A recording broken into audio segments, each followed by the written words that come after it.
Elevate and innovate विद हिमांशु के में रोआ स्वागत बा।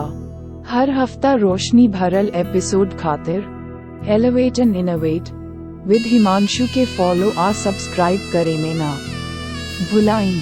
पॉडकास्ट एपिसोड 8 रामायण पर विचार, शिक्षा आ विरासत। हमार रामायण पर आधारित पॉडकास्ट सीरीज में फेरू से स्वागत बा। पिछला 7 एपिसोड में हमनी राम के जन्म से लेके उनकर अयोध्या के धर्मी राजा बने तक के महाकाव्य कथा के सफर कैनी। आज हमनी के अंतिम एपिसोड में हम रामायण के गहरा शिक्षा आ स्थायी विरासत पर विचार करत बानी। रामायण सिर्फ एगो साहसिक आ वीरता के कहानी ना ह, ई एगो आध्यात्मिक आ नैतिक मार्गदर्शक ह जे असंख्य पीढ़ियन के प्रभावित कैले बा। ओ का पात्र, उनकर कृत्य आ उनकर चुनाव हर युग में प्रासंगिक शाश्वत ज्ञान देत बा। रामायण के केंद्रीय पात्र राम धर्म, धार्मिकता, साहस आ करुणा के आदर्श के प्रतीक बाड़न। व्यक्तिगत दुख के सामना में भी उनकर कर्तव्य के प्रति अडिग प्रतिबद्धता हमनी के निस्वार्थता आ सत्यनिष्ठा के महत्व सिखावला। सीता, उनकर अडिग भक्ति आ ताकत के साथ निष्ठा, धैर्य आ सहनशीलता के गुण के मिसाल बाड़ी। उनकर परीक्षा आ बलिदान में धैर्य आ हृदय के पवित्रता में निहित गरिमा आ ताकत के उजागर करत बा। लक्ष्मण, राम के समर्पित भाई, निष्ठा आ सेवा के प्रतीक बाड़न। उनकर भाई प्रति समर्पण आ आपन निर्वासन आ कठिनाइन में साझेदारी के इच्छा पारिवारिक प्रेम आ कर्तव्य के गहरा बंधन के प्रतिबिंबित करत बा।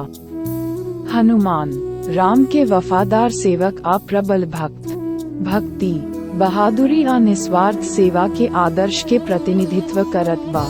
उनकर कारनाम आ अडिग विश्वास भक्ति के शक्ति आ ओकरा से प्राप्त ताकत के प्रदर्शन करत बा। रामायण के खलनायक जैसे रावण भी शिक्षा देत बाड़े। रावण अपन शक्ति आ बुद्धि के बावजूद आपन अहंकार आ इच्छावन के शिकार होके आपन पतन के ओर बढ़त बा। उनकर कहानी अभिमान के खतरा आ विनम्रता के महत्व के बारे में चेतावनी देत बा। रामायण मित्रता आ गठबंधन के महत्व के भी जोर देत बा। सुग्रीव के संगे बनावल बंधन आ हनुमान के अडिग समर्थन राम के खोज में महत्वपूर्ण रहल। ई संबंध एकता आ सहयोग में पावल ताकत के चित्रित करत बा।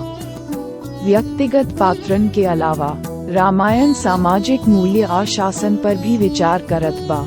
राम राज्य या राम के शासन अक्सर न्याय आ निष्पक्ष शासन के आदर्श काल के रूप में उल्लेखित बा, जहां राजा के प्राथमिक कर्तव्य उनकर प्रजा के कल्याण है।